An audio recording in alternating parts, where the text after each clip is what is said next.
La deuxième réunion statutaire du comité paritaire de pilotage s'est tenue ce mardi 5 septembre 2023 à la salle de réunion du bâtiment A du lycée technique d'Abidjan-Cocody. Ce fut en présence du directeur de cabinet du ministère de l'enseignement technique, de la formation professionnelle et de l'apprentissage, Moustapha Sangaré. Cette réunion de l'organe de pilotage du partenariat public-privé en matière de formation professionnelle avait 7 points à l'ordre du jour. Au cours des échanges, un point d'honneur a été mis sur le plan d'action annuel de 2023, nous a confié Moustapha Sangaré.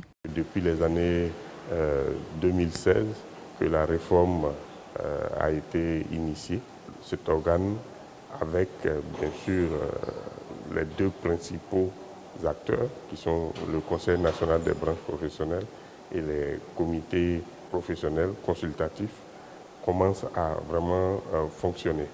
Et c'est le point qu'il faut noter au cours de cette réunion, parce que le secteur privé va pouvoir, à travers le Conseil national des branches professionnelles, exprimer les besoins en compétences des entreprises et justement le ministère va pouvoir produire des curricula qui doivent répondre à ces besoins-là.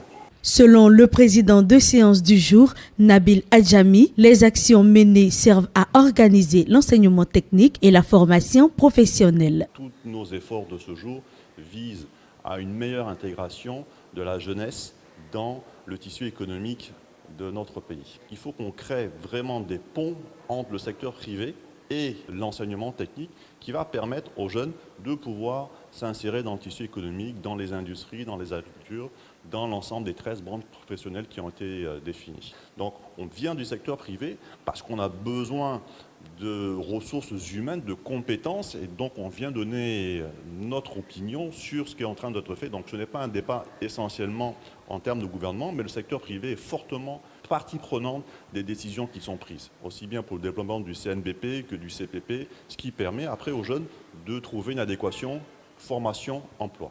Il est important de souligner que cette activité s'inscrit dans le cadre de la mise en œuvre des programmes l'Académie des talents et l'école de la deuxième chance.